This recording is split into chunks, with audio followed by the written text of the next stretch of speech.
Hello and welcome to the Olfactive Melbourne podcast. I'm your host, Trent Stokes. And I'm Robin Stokes. We're a husband and wife team, passionate about perfume and on a journey to better explore and understand the art of perfumery. We're very excited to have you all on this olfactive adventure with us. Today, we're coming to you from Melbourne, Australia, and we'd like to acknowledge the traditional owners of the land that we're recording on. They are the Wurundjeri and Bunurong people of the Kulin Nation. We pay our respects to their elders, past and present, and extend that respect to all Aboriginal and Torres Strait Islander people listening to the recording today. On this show, we interview some of the most amazing and innovative Australian brands. From the founders to the perfumers and onto the creatives who take us on a guided journey through a fragrance that best represents their brand. The show is wrapped around a masterclass in which we invite our guests to take us through each stage of the opening, the heart, and the base. The show unfolds in real time, meaning that there is time between the opening and the heart and the base. And this is known as the dry down. During the dry down, we take the opportunity to deep dive into the perfumer's journey, the establishment of the brand, their mission, their vision, their values, along with exploring the wider range. The show is designed to be both entertaining and educational. We will take you through how to identify notes, how to identify accords, and how to identify fantasy notes so that you can better engage with perfumery in general and make a more informed decision about the fragrances that you wear and that you ultimately buy. So if you like what we do, please like and subscribe. And of course, sit back, relax, and enjoy the show.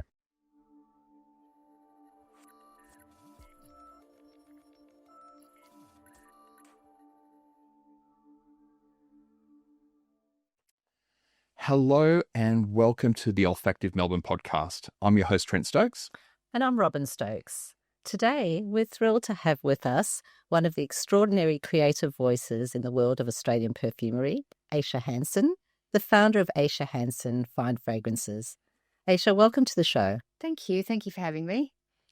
We'd love to start off by just hearing from you a little bit of an overview of your company and brand. So if you could tell us, where are you based? How long has the brand been around? And what are the components that make up your business today? Sure. I'm a Geelong perfumer. It's a very new business. It's been a lifelong passion, but it's happened fairly recently. I guess the thing about the way I create perfumes and my brand, I'm first and foremost a fragrance lover, and have been my entire life. I'm very sensorialist in that way, I guess, and I would like to think that I'm making fragrances that appeal to other fragrance lovers as well. Fantastic. So, Aisha, I believe you brought a fragrance on with you today. Which fragrance have you brought on and why have you selected that particular fragrance to showcase today? Yes, today I brought Golden Thread fragrance, which is launching hopefully in July. One of three that I'm launching, my first three ever. And the Golden Thread, for me, being raised on the beaches in Torquay, is very much a fragrance about nostalgia, about my childhood growing up on the beaches, and really based on a memory, a distinct memory I had, one of those hot summer mornings, smelling the garden heating up, jasmine coming through the bedroom window and kind of really clocking at the time, beautiful golden light coming through the bedroom window and dust motes floating in the air. And it was just remember as a kid thinking, oh, this is just so beautiful, and having all of my senses engaged all at once, and just knowing that, you have these little moments of awareness that this is something really special, and I've got the rest of the summer to look forward to. And it's, in my mind, it's trying to capture that golden light, the nostalgia, that element of nostalgia and elements. I guess it is a little bit of a beachy fragrance. Not done deliberately as such, but more a comforting floral beachy fragrance. Yeah. That sounds amazing. I'm really looking forward to trying it. So what we're going to do now is we're going to apply the fragrance. We're going to put Golden Thread on both our skin and also on some blotters so that we can have a fully well-rounded experience of the fragrance as it evolves, because we know that's between skin and blotter and different people. It can it can smell very different. So Trent's just doing that for us now. Absolutely. We'll go through the application process. I've just sprayed out onto some blotters, and Aisha, I'll just pass one across to you. Thank you. No worries. Now we're also going to pop it onto our skin. So I'll just spray onto my skin here, Robin. Thank you. Fantastic. And Aisha, again, I will pass that across to you so you can have a bit of a spray. Now, just as you're spraying this onto your skin, I think you've given us some strong hints as to why this fragrance is called Golden Thread. You sort of alluded to the gold component of this name, but what's the inspiration behind the actual name Golden Thread? The name, it's the closest analogy I can put is it's when I was I'm thinking about this fragrance, it's really, drawing down in my mind the ingredients that I felt were appropriate to convey that sense of golden light. And I don't know if you've seen that one of the Harry Potter movies where Dumbledore's gets his wand and he pulls a golden thread out of his mind and he swirls it in her pensieve. It's a memory. And I literally felt like when I was creating this perfume, that's exactly what I was doing. Is just pulling this golden thread out of my mind of this golden moment. Yeah, that's kind of... What a wonderful visual. We actually just went to the Harry Potter exhibition that's on at the moment in Melbourne. And yeah, we recently just experienced that visual again. So I think many people would be Harry Potter fans and know exactly what you're talking about there. Fantastic. So we're going to experience the fragrance, and so we're going to dive into the opening notes. But as is custom on the Olfactive Melbourne podcast, we like to educate people on what an opening note actually is. So when we think about opening notes or notes in general and the construction of perfume, we think about the image of a perfume pyramid, where our opening notes sit at the very top of that pyramid. It's the smallest component of the pyramid, and it sits at the very top. And the reason for that visual is because our opening notes are generally made up of the lightest and most volatile molecules. That means that those molecules will surface to the fragrance first, giving us that introduction, hence the opening note, but they'll also dissipate the fastest. They're really designed to be an introduction to the fragrance. Then eventually they'll make way for the heart notes and the base notes that will unfold from there. So hopefully I did the opening notes a bit of justice there, Aisha, but we're going to lean on you pretty heavily through the course of this podcast just to take us through the experience of Golden Thread. So we'll have a little bit of a sniff, we'll have a smell on our blotters and also on our skin, and then maybe you can unpack for us what we're experiencing here in the opening. Okay, so the opening notes for Golden Thread are bergamot oil, which is a natural, pink peppercorn oil, lemon oil, and an aroma chemical called isoamyl acetate, which is a banana ester, and it smells a little bit banana-y. And for the first little while, they're the main notes that we're going to experience, having that little pop of citrus and that hint of the pink pepper, which just adds a little bit of sparkle, and the banana's tricky to work with. It can be very, very cloying and overpowering if it's not used correctly. But in this instance, I've used it to deliberately soften the florals that come next. There's a lot of white flowers in the next layer. So what we're smelling here is that hook and that lovely, bright, kind of sparkly citrus note. Absolutely. I'm getting that strong citrus in the opening. The florals are punching through a little bit from the heart for me. Probably a little bit more on my skin than on the blotter. It's probably because I run a little bit hot, and fragrances tend to develop a little bit faster on my skin. But Aisha, did you say pink peppercorn? Yes. Tell us a little bit about how does that come up as sparkling, because that is interesting to me. Yeah, so it's what we'd call a cool spice.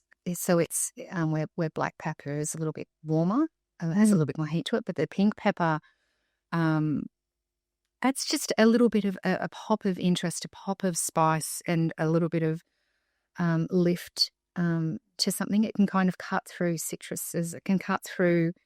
Yeah, it's just really interesting. like a lot of these ingredients, when you smell them in isolation, you think, oh, that's interesting. And it can be quite overwhelming, but with the right amount, it just adds a little pop of interest, I think. A little bit of sparkle. It's fascinating how it interacts with the other ingredients. Whereas black pepper, it's just so different. It's so much heavier, and again, it can be quite beautiful with what you put it with. But in this instance, I thought pink pepper was a good match to use with the citrus notes.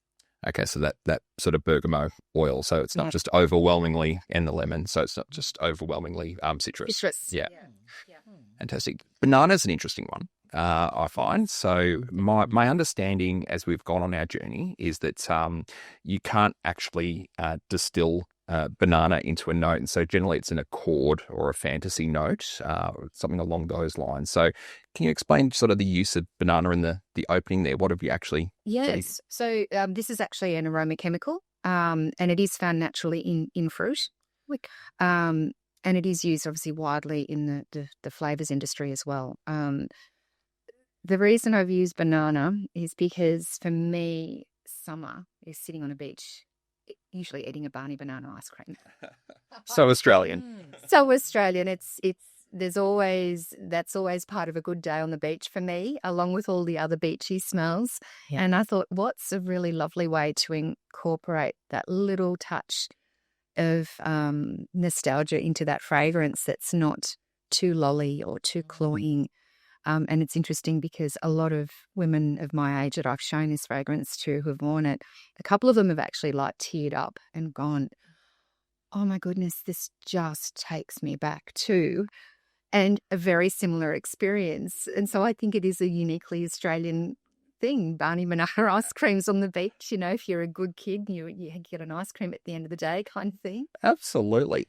So we've got listeners and viewers who watch us from other countries, and so they might not be all that familiar with the old Barney banana. In fact, I'm not sure if they're actually still being sold Barney bananas anymore. I don't think they are. So yeah, definitely from our generation, we'll certainly remember the Barney banana, but it was quite a unique banana taste in that you're right, it wasn't overly candy-ish. It wasn't that lolly banana that you might find in banana lollies, I guess. It's all creamy. More of a creamy sort of natural banana. Yeah, absolutely. So something that you might find in an actual banana that's been mixed with milk, or you might find in a cocktail. One of my mother's favorite cocktails back in the day was the banana rama. It sort of reminds me a little bit of that sort of smell, a lot more natural. And it does add a softness to round off the citrus notes, which that softness throughout the whole fragrance is really important for me. Absolutely. I think citruses, you can get a very bright, sharp pop of citrus, which can be galvanizing and energizing, but that wasn't necessarily what I was hoping to achieve in this. I wanted the comfort and the softness to kind of come through at every layer.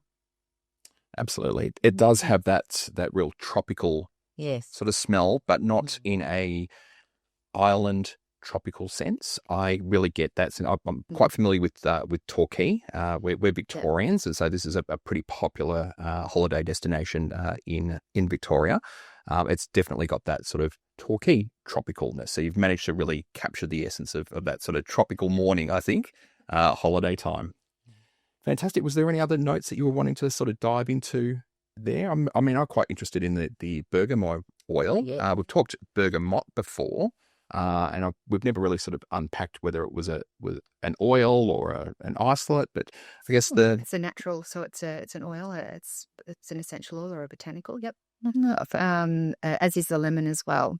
And I love using that particular ingredient because if you're wanting to have something that's kind of a little bit juicy and orangey and citrusy without the full whack of sweet orange, I think I always find it to be a really nice, slightly subtler option, and mixed with lemon and to me it just gives me the right amount of juiciness and freshness to introduce and hook the start of a fragrance. I use it quite a bit. Beautiful.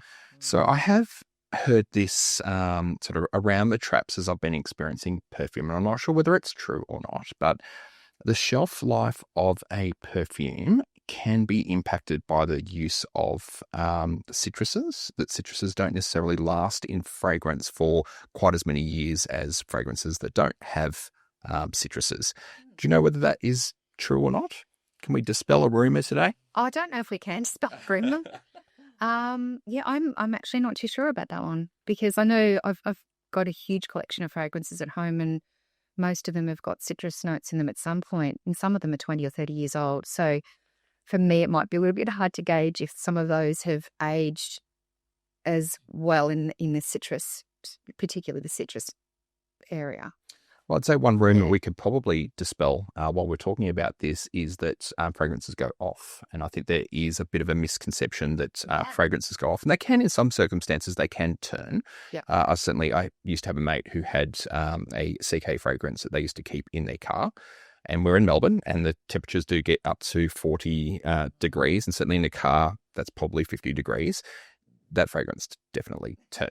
And so if they're not, absolutely, if they're not looked after properly, yes, fragrances can turn, but if they are looked after properly, they're kept in a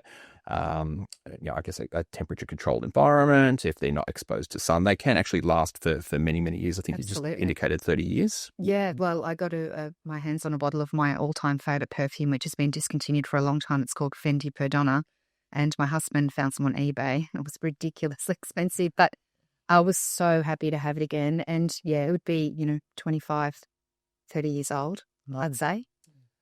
It smelt just as lovely as what I remembered.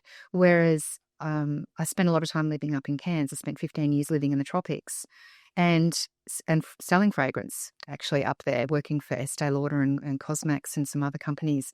And it was really common for women to come and say, this doesn't smell right, it smells off.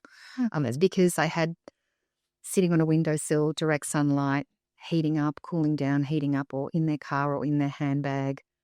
And there was that education piece about keep it in its box or keep it in, somewhere cool and dark. Just keep it out of direct light. Yeah. It's not a lot different to wine in that. No. In that, yeah. So if you don't treat wine the same way, if you have it exposed to oxygen, if you have it exposed to heat, it's going to go off as well. But if you don't, you can have it cellar for many, many years, depending on the wine. So yeah. What about the humidity? Because you also hear always about don't keep it in the bathroom.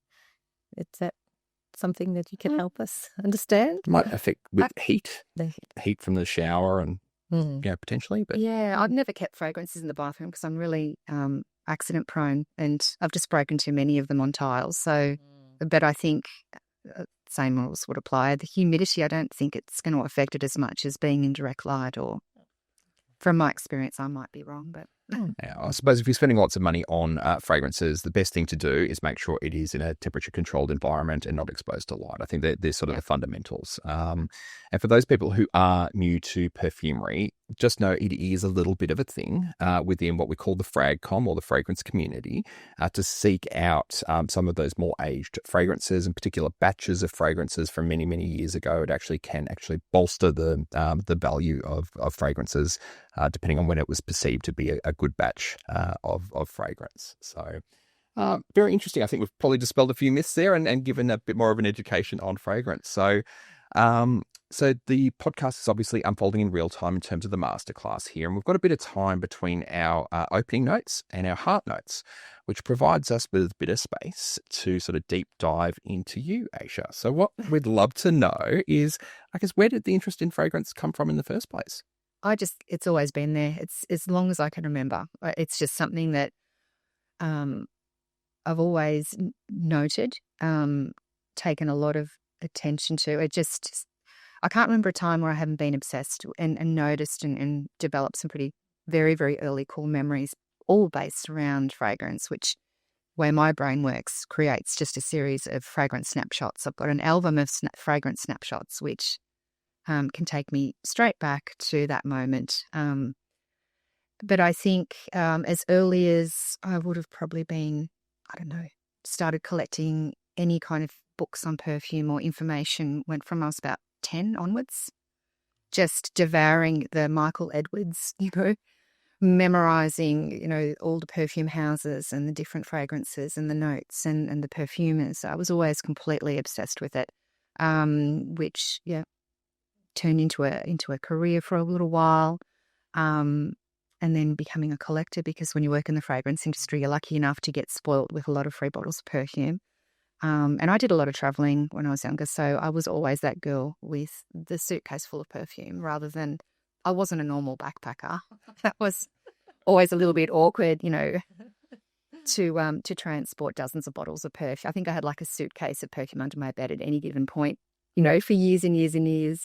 And then, kind of found the niche perfumery market, which really opened up my entire world. Found the On the Scent podcast, which was just a revelation to me. I'm listening to people who are like, I'm like, these are my people. Like, they're as obsessed as me. They're talking about the notes and the story, and you can hear how they're smelling it and they're so passionate about it. And so I'd go to work listening to this podcast, hearing about this perfume. As soon as I get to work, right, I'm ordering a sample set of that because that sounds amazing and I can't stop thinking about that now.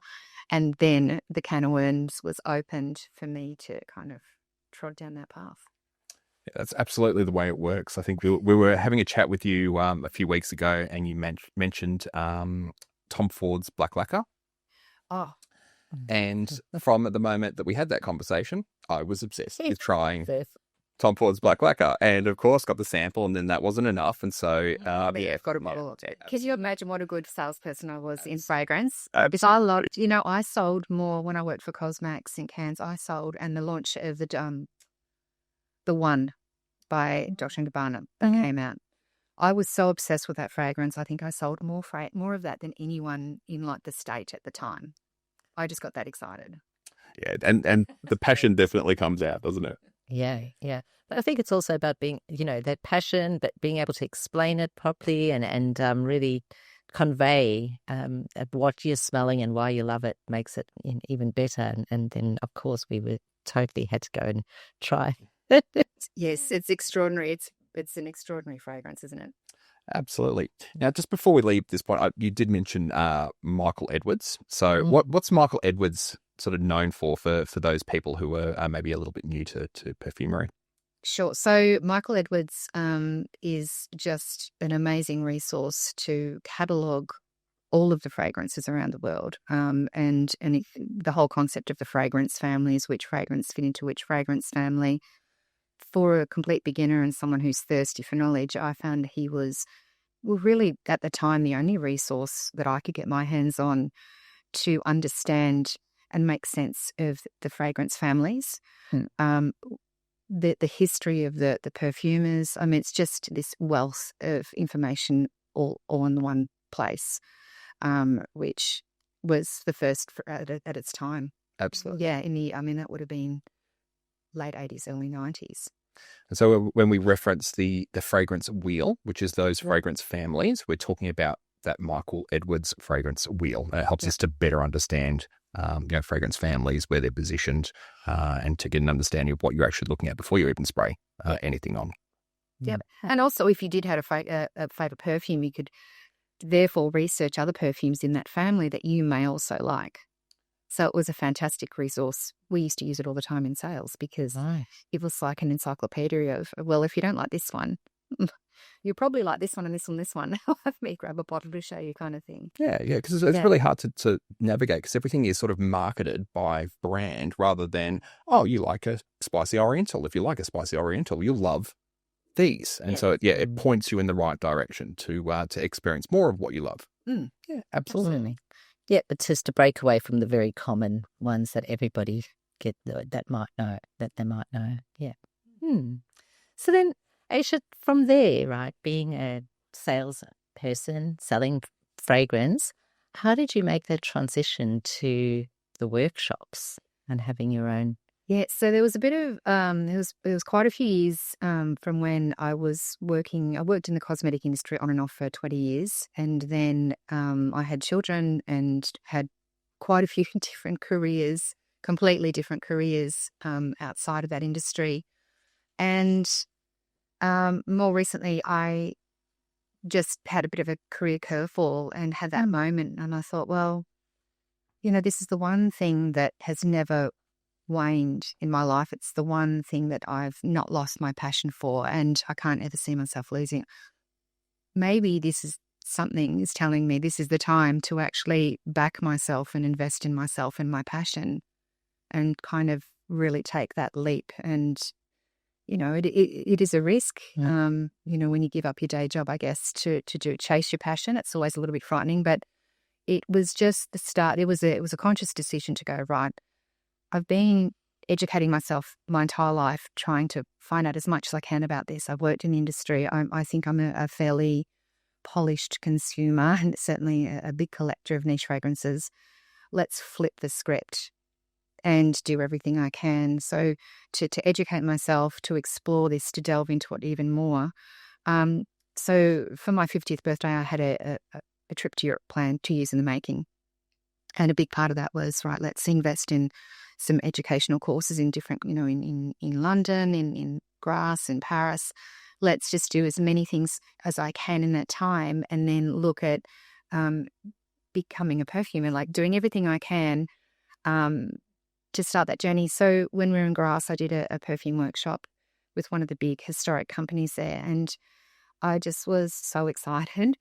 And I thought, this is the greatest thing. And all right, I'm going to take some of these concepts home, because there's a lot of people like me that are consumers and passionate, but sitting on the other end of the scale where you've got all the raw ingredients in front of you. And I was so excited. I thought, I'm just going to have to sit on my hands for a couple of minutes because I'm going to knock everything over. I want to smell everything on this wheel all at once. And it was a simple concept, but it was just so invaluable, and it gave me so much of appreciation of the raw ingredients and the process. And it was a very fundamental, anyone off the street could sit down and do this. But it was mindful, it was interesting, and I thought, right. So that was the decision to, right, I'm going to do something like this back at home. I think there's a market for it. I think I can do this really well. And of course, doing the education with the course with EPC as well. I got my first 100 bottles of raw ingredients to memorize and to learn about. And then you start to realize, well, I need more now. I need all of them. And so the money stopped kind of going on niche fragrances. It started going on raw ingredients and building up that perfume organ and that collection and learning as I was going and experimenting. And so we rolled out the concept of the workshops first. And during that, I was making perfumes and I thought, right, let's give this a go. And it just seemed, all of the things I've learned in my various careers, all kind of, I just talked to it. I just went, right, this is what I should be doing. This is what I love. The response has been really, really positive to what I've put out there. So that's kind of how it all happened. Fantastic. And we're dying to do your course as well, and we will be later this year. So look out for that one. So I guess it seems like a really natural transition to go from teaching other people how to compose their own fragrances to making your own fragrance. And I'm sure you do this on a daily basis as part of the workshop that you do. You're building your own fragrances, but it's quite the transition to make from showing others in a workshop to actually creating a brand and distributing it at scale. All right, now, I know you haven't released yet. We'll go into the detail of when it's going to be released shortly. But making that decision to create an actual brand, put your name on that brand and release it to the world, that was obviously quite a big decision. What was sort of the catalyst from transitioning from being a teacher to actually making this decision to release your own fragrance? Well, I don't know. It was. I just was in so deep into this, and it just didn't seem like there was an option not to do it. Like it just was, like you say, such a natural transition. And I've got a lifetime of experience and stories and memories and things, and this is it has become my instrument and my way of communicating some of those memories and those stories. And my husband and I, we had a conversation, and so I was made redundant from my last job. And so I just found myself at a crossroad, and I thought, okay, I can continue on looking for work and working for other people and doing things and being sensible and on the wheel. Or I can take this opportunity and just go for it. So Yeah. Yep. That was really the long and the short of it. With my husband, we had a conversation. He just said to me, "What are you waiting for? Just do it. Like you've got a talent. You love this. It's your passion." And he's pretty straightforward. If I was rubbish at it, he probably wouldn't have encouraged me at all, because it's not, it's not a cheap way of going about things, and there is a certain amount of risk. And like you say, starting up a business and even putting your name on something. Oh. And at that point, I was like, if my name is going on something, this has got to be done, and it's got to be done really, really, really well. Yeah. Because or not at all. There's no middle ground for me. Absolutely. I love that you were compelled. And it does feel like a really natural journey. Yeah, it's really inspiring, because there's just so many of us as well who've had some kind of pivot in our careers. And one thing that I've sort of learned just from talking to the different perfumers that we've had on the podcast is lots of people dream things up, but it's stepping in and doing the action, actually making something happen. And that's what I find so inspiring about talking to you and hearing your story, and others as well. So congratulations, that's amazing. Thank you. Thank you. All right, so I am keeping an eye on the time, and we're probably about 15, 20 minutes in from when we applied the opening. It's actually, time is flying by here, but we've probably had adequate amount of time now for the opening notes to start to dissipate, for those heart notes to start to develop. So I think it's worthwhile returning to our fragrance and having a smell. But of course, as we do on the Olfactive Melbourne podcast, we always return to our perfume pyramid. So as I mentioned earlier, the perfume pyramid starts with the opening notes at the very top of the pyramid, where we've got our lighter, more volatile molecules that dissipate quite early in the fragrance. We're now at the heart, which is the very center of that pyramid. And the heart's really important. The heart is really where we start to communicate what the fragrance is all about. Its DNA, its story. This is where we're communicating what the fragrance is actually all about. So we've had our intro. We're now at the true story behind Golden Thread. So I guess with all of that said, Aisha, what are we experiencing here in the heart? Sure. So we're experiencing some really beautiful quality jasmine, and which is a natural.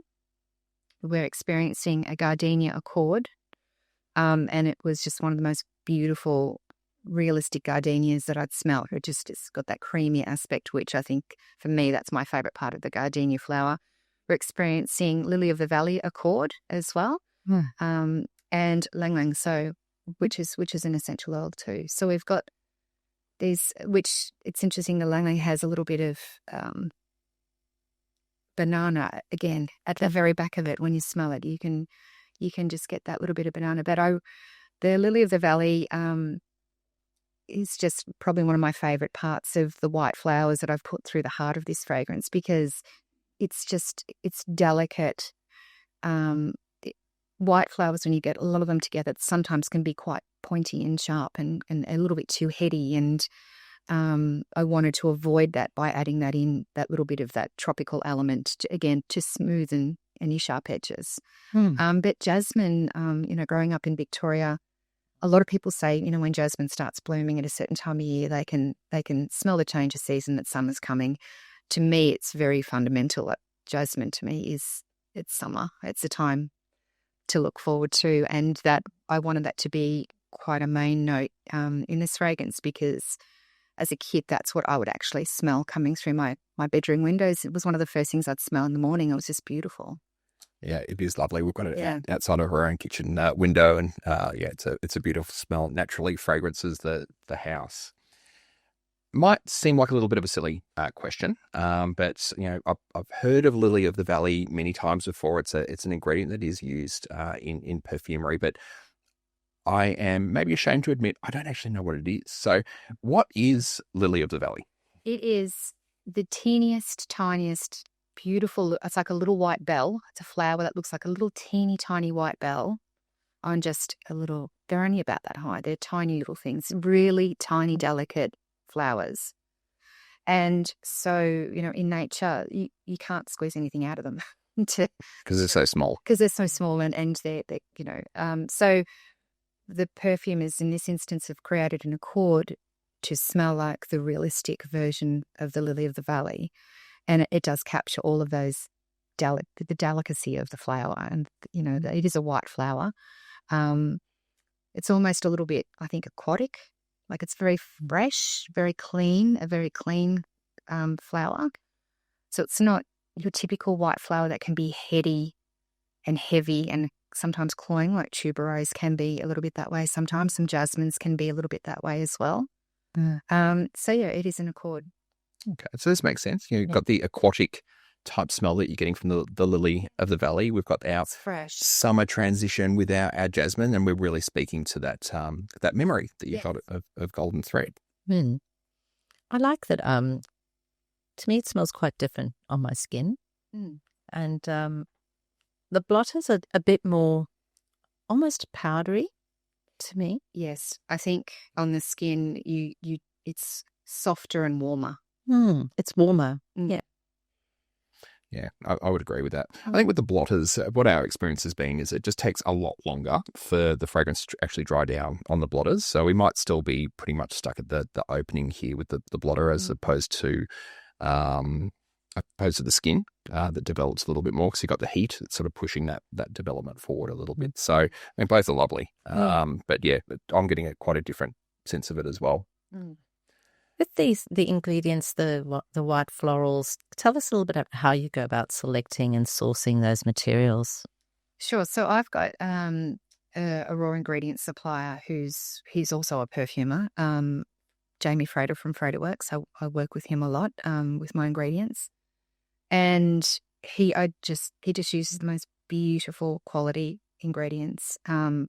I was lucky enough to spend some time with him in Wellington, actually, and go and visit him and sit and work through his library of fragrance. I was sitting there and smell all of them. And of course, I walked out with a huge shopping list when I left. But for me, it's very instinctual. When I was with him, we were actually reviewing this formulation because he also compounds my fragrance for me. I give him my formula and he compounds them and then sends that back to Australia. So we were talking about the jasmine in this particular fragrance, which he laid out natural and synthetic versions of this. There's probably 6 of them, to have a look through. And I've smelled my way through and went, no, it has to be this one. And he's like, of course, it was the most expensive one, natural, one of the most expensive ones I could get my hands on. But for me, it's just my nose will just dictate what I think is right. And with this whole process, there is a fast and a cheap way. They're probably savvier business models, but I'm very much going by what I think to me smells like quality, which is just so important. And it's the key thing that I choose. My ingredients are everything, like every perfumer. And I'm definitely not choosing the cheaper way to do things. But for me, I don't want to compromise. So, yeah. And it smells very high quality, I would say, both on the hand and on the blotter. I have another question just around the ingredients. What would you say is your profile scent or your sort of ingredient that defines your style? I wouldn't say there's an ingredient as such. I think the commonality between all 3 fragrances, something that's really important to me, is the dry down and the base notes. And for me, I love a fragrance that smells warm and kind, if that makes sense, and comforting. And there is a common thread through all of them where what you're left with at the very end of the fragrant experience is just a beautiful, warm, slightly delicious skin scent. Almost like the kind of thing that you would be happy to kind of wear to bed, something that's comforting, like a lovely warm blanket's been wrapped around you. And I think the ambers is the common thread in my ingredients that we've got in all of them, that I've used to achieve that. Fantastic. And those base notes are really important, aren't they? Because that's where we spend the majority of our smelling time. That's what sort of lingers on the skin, and we'll touch on base notes for sure. So I think one of the themes, certainly with your fragrances, but with sort of many of the guests that we bring on to the show that are Australian perfumers, is just that adherence to high quality ingredients. There's just more of a spend on what actually goes in the bottle rather than on the branding and the marketing machine, which is often what you get with the large designer fragrances. And so it's sort of a key difference. So so that's a bit of a philosophy, I would imagine, of yours, is that you want to always deliver so those high quality ingredients with your range. Yes, but because I'm completely obsessed with design and I'm very OCD about detail, I've followed that through across. The packaging for me is really important as well. Because I think, there's be some business models that will have extraordinary quality, but the packaging will be really basic. Or you'll have, like you're saying, the other extreme, extremely beautiful packaging, but the perfume might be really, really basic. I wanted to do that thread all the way through. Absolutely. The bottles are beautiful, aren't they? Yeah, they're gorgeous. And they're amber glass, which we haven't had an amber glass fragrance that we've experienced yet on the show. And I'm curious to know why you chose the amber glass. Well, it's kind of... Is it dark? It's black. I guess, yeah, it is black, isn't it? Yeah. It's quite dark. I guess we're in a slightly darker room with artificial lighting. It's a bit tricky to see in here, but I wanted... I went for the darker bottles because I wanted to make sure that the fragrance was preserved and within, but also the simplicity and the look of them was really what grabbed me most. Fantastic. And I mean, I'm holding it up at the moment, but obviously we've got listeners listening to the podcasters at the moment, so you're not going to be able to see the bottles. We are going to link all of this stuff onto our website. And if you are watching the YouTube version, I know it can be a little bit hard to see here. We'll actually superimpose the bottles onto the screen there, so you've got a better vision of what these bottles look like. So they're absolutely glorious, and they've got a bit of heft to them as well. So I'm going to put them down on that glass table very, very gently. Don't do what I did earlier. We'll take care of that in the post edit. So fantastic. So were there any other notes that you were sort of wanting to drill into there? So we spoke a little bit about jasmine and the lily of the valley. What was the other? There was the gardenia chord. Yeah. Well, I'd love to know a little bit more about that. I like gardenia in nature, but I don't think I've been able to separate that note out that easily from other white florals in other fragrances that I've smelled. Yeah, for me, gardenias, it's the creaminess of them that really separates them that I can usually identify. And I've gravitated towards a lot of gardenia fragrances in the past, but not everybody can capture, in my mind, that the proper life-like creaminess. When you really inhale one really deeply, it is just so beautiful and velvety and such a magnificent fragrance. And I think I wanted to not only have that jasmine, which is that pivotal part of my memory, but have that richness of the gardenia in there and the freshness of the lily of the valley. So all of the three white flowers, you have a slightly different function when they're mixed together. And certainly that creaminess when we sort of flick back to the Barney banana piece, we've got the banana and we've got the creaminess there of the gardenia, and those things are working together to, certainly for me, giving me that real sense of that Barney banana that you described there. So fantastic. They really work together quite well. And it's luxurious. The smell to me is also very it is rich. Yes. If I want of a better word. Yeah. Yeah, I think that's where that comforting sort of factor comes in. I know we're not quite at the base notes yet, but it's got that sort of comforting sense to it as well, while remaining sort of tropical and fresh. It's quite unique. Fantastic. So our podcast is unfolding in real time. Our masterclass is unfolding in real time. So we do have a bit of time now in between our heart and our base notes to explore the other fragrances in the range. Now, we've got two other fragrances that you are soon to be releasing. One is called Ghost Lover and the other is called Ambrosia. And I'm going to leave it completely to you, Aisha. Which one would you like to explore first? Should we do the ambrosia first? Okay. Maybe. Fantastic. All right, let's do the Ambrosia first. So maybe We're just going to do what we usually do here, which is spray the mountain blotters. We're not going to spray these ones onto the skin because we honestly just don't have enough skin real estate as we're exploring a golden thread here. So we're just going to get an experience here of the scent on the blotter, which means we're only going to be exploring the opening note here. So we're going to, again, lean on you a little bit. What we'd love you to do is just take us through what we're experiencing here in the opening, and then maybe take us through what we would experience if we had time to go through the heart notes and the base notes. Sure. So the top notes for this fragrance, again, bergamot, lemon, that little bit of sparkle, ivy. So there's actually an aroma chemical called triple, which is like it smells like ivy. It's beautiful green, fresh green note. And stone fruits. So it's an aldehyde C14, which throws apricots, peaches, that kind of lovely, realistic. Yeah, that's what I'm getting straight away. Yeah, stone fruit too.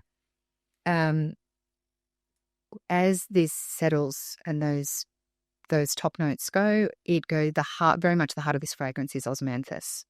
And it's an accord, and it is just one of the most beautiful accords I've ever smelt. And I really wanted to build the fragrance around the idea of osmanthus, which in nature does throw stone fruits and honey and a little bit of leather. So it was kind of amplifying those things. There's also a really big whack of beautiful rose. We've got fluve, which is a sweet summer grass, dried grass. I wanted to capture that kind of element, jasmine and a little bit of white honey. So capture that almost like hay-like dried sweet grasses in the background was a delicate balance. I wanted this fragrance to be very delicate, very pretty, but standalone as well. And I think those lovely sweet grasses and that touch of ivy balances out, I think, the stone fruits quite well. It's so beautiful and fresh. I'm so glad you called out the stone fruits as well, because my mind was reaching for what is so familiar about this fragrance, and it's those stone fruits that really come through quite strong, at least for me in the opening there. And then in the base we've got sandalwood, like a suede, a very, very soft buttery suede, and white musk, which just gives that lovely, leaves that lovely soft trail. What's the inspiration for the name? Well, it is years and years ago, I went to a French town called Blois. I hope I'm saying that properly. And I actually went through and explored this abandoned it was like a townhouse mansion is the way, and it was like an 18th century historic mansion that was completely derelict. And I just went in there and started poking around. And it was incredible. Like the whole staircase had completely collapsed, but it was so ornate and so over the top. And I made my way into the back of this property into a huge conservatory, like a glass conservatory, where a tree was literally growing out of the beautiful tiles, out of the glass ceiling. Everything was covered in ivy, and you could see the backyard, and there was marble statues covered in old vines and roses, and there were fruit trees, like ancient fruit trees, and it was high summer, and it was just it was like exploring Miss Havisham's secret garden, essentially. And it was one of the most amazing experiences of my life. And, I could smell the stone fruits. I could smell the rambling roses over stone walls, the ivy. Like, it was just extraordinary. And then we got rushed out of there because it was, full of, they were derelict. There were people there that we probably wouldn't want to have met. So it was based on that memory and that kind of daydream, I guess. I'd love to find that place again and keep on exploring. What amazing memory. And this, I think this really speaks to why storytelling is just so important in perfumery.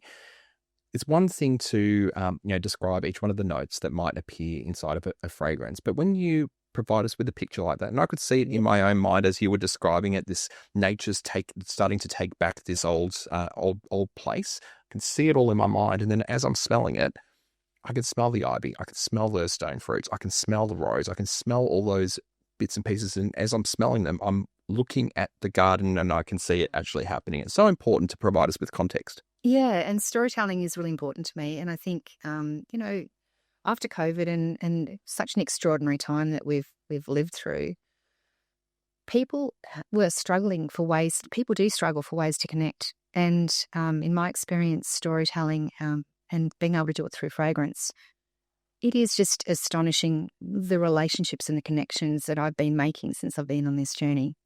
Because there's a whole community of people just like me that this is their language, this is how they communicate, and it's just a wonderful thing, and there's a lot of people that are really interested in doing something like this because it is a voice for them. So yeah, storytelling for me is just huge. Absolutely. I don't think you'll ever get through a fragrance interview without mentioning memory. All right, because there's absolutely a direct correlation between scent and memory. I mean, we've called out the experience of Barney Banana, right? So you've had people who've smelt it and, you've been brought to tears because it takes them back to that moment in childhood where they remember, oh my God, that's that time where it was simpler and, this was the experience. Now, when you smell this fragrance, you're taken back to a secret garden. Yeah, secret garden. Such an important moment in time. And I think we experience this, quite regularly. There'll be a certain fragrance that we'll smell and go, oh, that's right. That's when our son was born. Or, that was the, honeymoon in, Vietnam or and there's certain fragrances that will just at a whiff of it, it'll just take us back and we're in the memory before we actually know what the fragrance is. And we work our way back from the memory to what the actual fragrance is. It's just a really important part of perfumery, I think. Yep.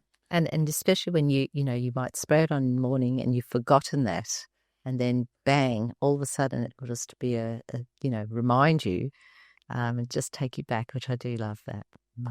Absolutely. Ambrosia is absolutely beautiful. Absolutely beautiful. So I think we have the opportunity now to smell Ghost Lover. Yes. So let's spray that one out. So I've got these here. So again, I'm going to awkwardly pass this across the room to you, Aisha. There you go.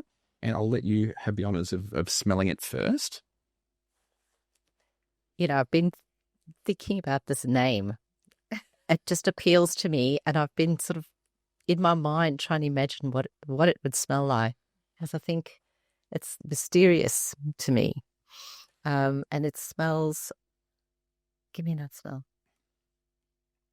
It just smells lovely. How we were saying before, how do you describe it? Well, I think we should start with Aisha taking us through what we're smelling here in the opening. Okay, so we're smelling, again, pink pepper. Okay. Cardamom. Cinnamon. Yeah. I'm definitely getting the cardamom.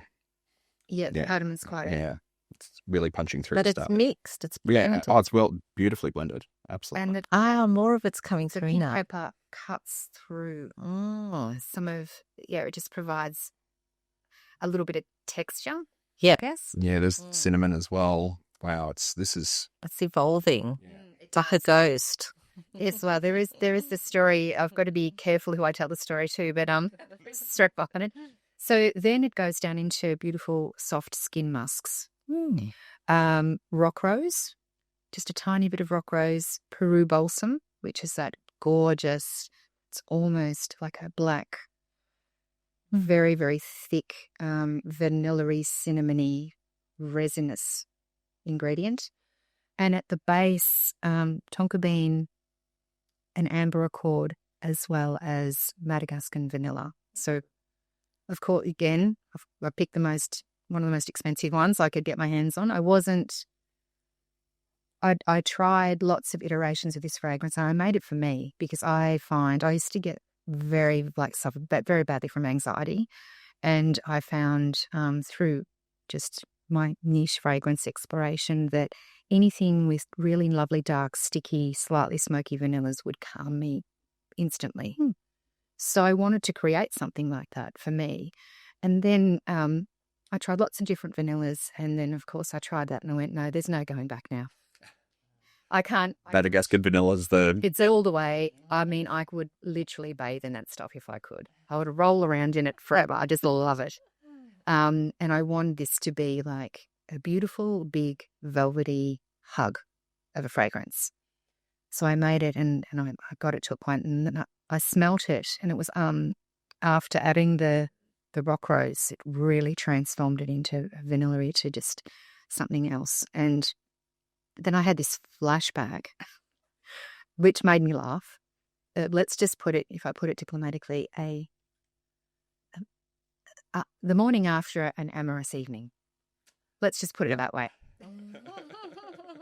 Warm bed, warm sheets, a little bit of aftershave on the pillow, but the guy's... He's gone. He's a ghost. He's a ghost. Yeah. And I'm sure I am not the only person that has had that experience, but primarily it was I wanted a rich, beautiful, comforting vanilla, and I inadvertently triggered a flashback. There you go. That's where the name That's where the name comes from, Ghost Lover. Again, just that's the imagery that comes with the perfume. It helps describe it really, really well. I've got to say, vanilla is, I love vanilla. I'm not sure I've met too many people who don't love vanilla. It's one of those... Nothing wrong with them if they don't. Yeah, it's pretty universal, right? But I think sometimes when we describe vanilla, it can sound like a fairly simplistic note, but it's actually not. So you called out Madagascan vanilla, but there are Tahitian vanillas and Mexican vanillas, and vanillin being the synthetic version of vanilla. So there's a whole range of different vanillas, and they all smell quite different, don't they? They do. Some of them, and they all have a purpose. I love vanillas, and I think unfortunately someone had the great idea to put it in toilet sprays at some point in time, and that's ruined it for a lot of people. But there's lots of different vanillas. Some of them can be very, very sweet. Some of them can be smoky. Some of them can be, the whole spectrum of things. And it's just knowing which one to use in which context to convey a thought or an idea. Yeah, very comforting, but you're right. Yeah, it has been ruined a little bit. There's some versions of vanilla that definitely have that toilet spray sort of thing. So this is Madagascan vanilla. No, absolutely not. You'll never smell that in the toilet spray. It smells absolutely beautiful. I feel like, to me, it smells like something you've baked. It's very gourmandy to me. Yeah. Almost like a spicy carrot cake to me. Try. I really get to me, it's the green sort of cardamom pods are really punching through for me. But again, it's just so well blended. It's not that it's a dominant smell. It's just that's what my nose is really just detecting straight away. It's interesting because when I was making it, I thought, right, the more vanilla I put in here, the more vanilla-y it will be. And it just wasn't the case. It was just flat. So I just knew I had to put a pop of something in there to really galvanize, and the whole, and it was the rock rose and the cardamom that really brought it together. Yeah. When you talk about rock rose, is that the same as labdanum? Yeah, it's very much in that family, I believe. Yeah. Okay. Yeah. Because you can get labdaman or cistus, so rock rose. Like there's lots of different names for that resinous family. Yeah. I don't know if this is true. I was telling Trent the other day, I saw it on social media, so, don't know if it's really true or not, but they were saying that rock rose was discovered on the on the beards of goats. They saw Maxwell. And I was like, oh, that's really interesting. Yeah. There you go. We both saw the same thing, and I had the same. I'm like, there you go. It's quite unique. Yeah. I suppose it's a bit like the discovery of ambergris. Who fished that out of the ocean and went, oh, that'd be something lovely to pop on your skin. It's just the way we discover these things is often quite... And how did they know? Is it a rock? Is it, what is it? Let's just do things to it and see what happens. Yeah. It's a bit of experimentation. Fantastic. So we've explored Ghost Lover, we've explored Ambrosia, and we're almost finished exploring Golden Thread. I think it'd be good for our listeners to get an understanding of, occasion and also seasonality. Now, I understand not all fragrances fall into these very strict boxes, much like gender. Quite often these are unisex fragrances, not necessarily for a male or a female, regardless of what might be on the label. But I guess let's go through them. So in terms of, say, Golden Thread, is this a unisex fragrance, or is it male or female leaning? All of them are unisex fragrances. I actually had a lovely man I met at the fragrance fair who came from Fiji and did a workshop with me recently. I gave him a sample of Golden Thread and he said, I can't wait to buy this. I am loving wearing it. And I was like, there's no right and wrong with these fragrances. They can be worn by anybody. at any time. I mean, the fact that I wear Ghost Lover to bed most nights is, Yeah. like, when is the right time to wear a fragrance? Yeah, absolutely. So I guess for all of the fragrances then, would you pigeonhole them into a particular season, or is there a set of seasons that maybe they're a little bit more appropriate than others? I don't think so. I mean, if I go by how I wear fragrance, for me, it's just about what you crave or what you require or what kind of mood you want to be in at that point in time. Yeah, absolutely. Because I think some people might say ambrosia, for instance, would be a lovely bridal fragrance or a lovely summer or spring fragrance because it is light and delicate and floral. But then again, it could be something you'd wear on a very cold winter's night that would be so different from what maybe everyone else is wearing around you. Could be a beautiful standout. Just depends. Yeah, it just depends on your mood. So I guess that it speaks to sort of occasion as well. And I would agree with you. I mean, having smelt all three of these fragrances, I couldn't pigeonhole it to a particular season or a particular occasion. I would wear that to work. I would wear that out on date night. I would wear it really anywhere at any time. There are certain fragrances I wouldn't. So, a really heavy oud, for instance, I'm not going to wear in the height of summer at 40 degrees because I'd probably kill most of the people who are around me just with the intensity of that smell. But your fragrances and the way they've been crafted, absolutely. I don't think there's a time or space that they're not appropriate. Yeah, thank you. And I really like florals on men. I like to smell it on men. Yeah, I do too. I think it's really sexy. Yeah, and it just... Yeah, my husband, actually, interestingly, he, God love him, he's just, gotten as enthusiastic about things. And he said, right, I'm going to sit down and I'm going to make a perfume. And he sat down and he was having a bit of a play with different things. And he came up with pineapple and the spun sugar accord, ethyl maltol and pineapple.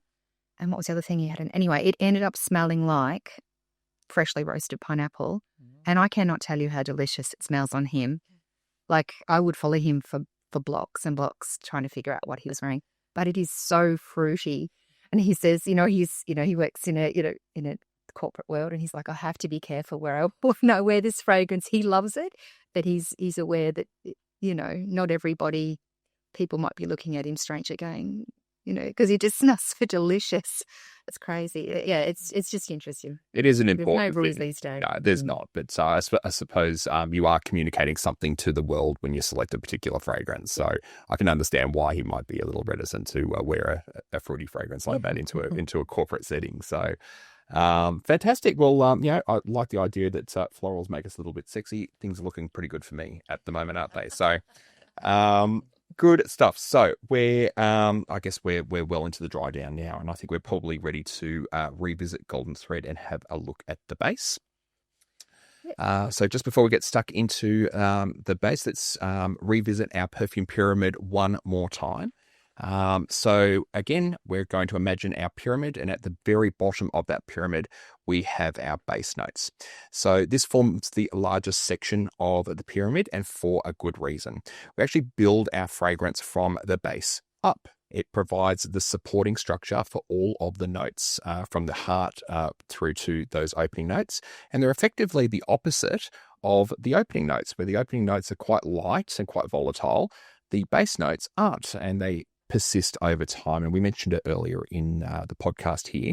This is what you're left with once the opening notes and the heart notes dissipate. It's going to stay in your skin for a substantial period of time, often many, many hours. And so they're very important, these notes, because they hang around on your skin, and this is where you get the longevity out of the fragrance. So again, with all of that said, Aisha, what are we experiencing here in the base? So we've got a couple of different amber accords. We are smelling Madagascan vanilla again, Isoe super, and skin musks, Exaltalide especially, which is a type of musk, synthetic musk, that to me it's like a beautiful warm skin scent rather than a white musk or an overt pink fluffy musk. It's more of a lovely warm, like you've been on the beach all day and you can smell your skin like it's lovely. So we've got some really grounding, smooth, I guess a little bit delicious, these warm, lovely warm skin scents that I've wanted to use to counteract the white florals to round off any sharp edges. So you kind of make that journey through the pops of bright, sunshiny citrus to luxurious white florals to a beautiful velvety skin musk. Yeah.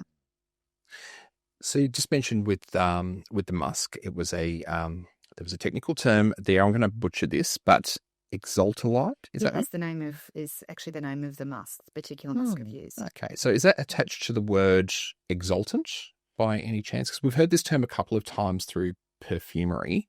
The word exaltant, which I think means that it helps project fragrances. Yeah, potentially. I haven't actually delved that deep into it. There you go. It's maybe something that we need to explore a little bit more. Yes, a lot of the musks have the alide on the end of them, so they might be different versions of that. But this particular one is probably the more subtle and the more skin scenty out of a lot of the musks that you can use, and it just creates a little bit of a trail and a little bit of a soft cloud around the base. And the musk it's a synthetic musk, and we must use synthetic musks. We can't actually use. We can't be chasing those little furry things. No, we can't. We won't be doing that anymore. Yeah, so that's so that we it's the prevention of cruelty to animals. So just for people who are aware, musks used to be used and natural musk used to be used, but it did actually involve often the death of the animal to extract the musk element from them. So we don't use those anymore, much like we don't use real ambergris, civet, other things that are derived from animals. They're always synthetic. So this is an absolute must, and this is the important part that synthetics play in perfumery. Correct. Any particular notes that you were wanting to drill into here? Well, we just touched on the sandalwood before, but it would be great to hear a little bit more about how you sourced that sandalwood and how do we smell that? Yeah, so there's lots of different sandalwood. I love the Western Australian sandalwood. I just think it is absolutely beautiful. It's so expensive and it's so divine. It's creamy. It's just one of the most beautiful smells. But you can get a whole range of sandalwood aroma chemicals. You can get the essential oils, and you can also get sandalwood accords. So in this instance, I've actually used one of the sandalwood accords rather than a synthetic sandalwood, because I think I was saying the one that I love that I use for myself, my personal use, is so expensive. I don't think I could afford to put it into a perfume. So I've actually used in this instance a beautiful sandalwood accord, which mimics the smell of that. Sandalwood, the trees I think have got to be grown between somewhere like 30 to 60 years. So again, it's expensive because it's not sustainable. You can't just get a whole glut of this beautiful quality sandalwood because of the sustainability factor. So sometimes you do turn to accords or synthetics to mimic that smell at a price that is reasonable, that is accessible for perfumers to use. Now, we were talking about this on the drive into the studio today, sandalwood. We did a masterclass, I don't know, 2 years ago now, with Dimitri from Goldfield and Banks, and he was talking about sandalwood. And he said one of the unique parts of sandalwood in Australia is that the sandalwood trees often grow in the gold veins in Western Australia, which I'm not sure whether it's actually required for those plants to grow or whether it adds a unique element, but it certainly might explain why this product is actually quite as expensive as it is. So, so special. Yeah, quite special. Yeah, absolutely. And the aroma of it is so unique. It's so incredibly unique. Yeah. Yeah, and I think sustainability is an important discussion to have in perfumery, and this is why not everything can be natural. It's not viable for the environment for everything to be natural. That's a huge part of it, and also for cost as well.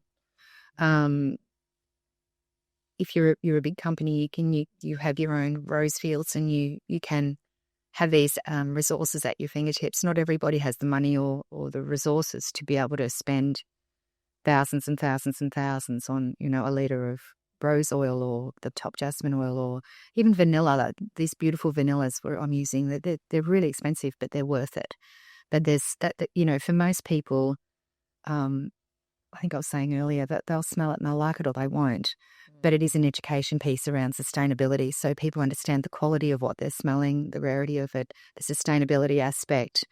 And yeah, it's a big piece, I think, to be explored, because I think when people hear the aroma chemicals, they straight away go to that's something that's negative.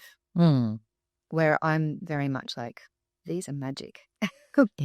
These are magic. And if people were educated more on why they're magic and where they come from, I think it would really dispel a lot of fear in the industry and with consumers. Yeah, Absolutely. it's a good learning for us, and we're still learning about it. It's very interesting side of the industry. I also wanted to ask about the ambers, because you mentioned earlier that the ambers are sort of like one of the threads that runs through the three fragrances, and kind of your, not say signature style, but sort of, I guess, the journey I use running them through. in all three. And the things that I love more than anything in the world are things that smell warm, vanilla-y.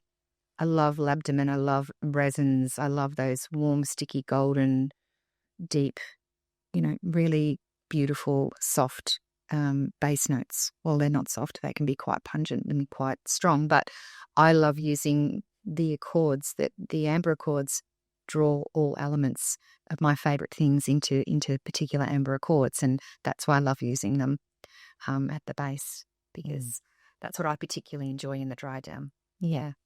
So you get a wonderful smell, but you also get longevity out of those ambers and those vanillas as well. Absolutely. They last for hours and hours and hours on the skin, don't they? They do, and they just smell divine. To me, sometimes it just gets better. Fantastic. Well, I've got to say, Golden Thread it's glorious. I can understand why you chose this particular fragrance to sort of showcase Aisha Hansen's fine fragrances here, and I think it's a great leader. Although I couldn't separate the three, I think that they're all equally beautiful. I'm looking forward to experiencing the dry down with Ghost Lover and with Ambrosia as well, so we can get an experience of the heart and the base as we go through that experience as well. So thank you so much, Aisha, for taking us on this guided journey through Golden Thread. I've learned a lot about your fragrance, but also more about perfumery in general. And that's really the point of the podcast, that we can get a better understanding of how to identify notes and accords in perfumery, so we can better understand how to pick them out as we're smelling them, know what we like, and make more informed decisions as to what fragrances that we wear and that we ultimately buy. So thank you so much for Thank you for having me. It's been really lovely. Fantastic. So I guess fairly obvious what's next for Aisha Hansen's fine fragrances, and that is the release of these three fragrances onto the market. So I think you indicated earlier that we had a prospective timeline for that. Yeah, so at this stage, I'm hoping it will be probably late July, early August at the latest. Just waiting on a few moving parts. As you mentioned earlier, the business side of things and the design and the bottles and the packaging and the safety data sheets and the labelling and the filling and the filtering and the compounding and all of those things. There's a lot of moving parts. So things are almost at a point where we're ready. We've got fragrances macerating as we speak at home. And we're hoping to launch, late July, early August. And there will be a little bit of a soiree and a launch happening in Geelong for anyone that wants to come along. But I would just recommend following Instagram and keeping abreast of what's happening. So it's very exciting. Fantastic. We can't wait. Exciting. Yep. And will there be a discovery set or? Absolutely. I am so into discovery sets. So we have a beautiful hard-sided box, which will have 3 2 ml samples in it. Then we also have this amazing hard-sided, it's like a cigarette case with 3 10 ml.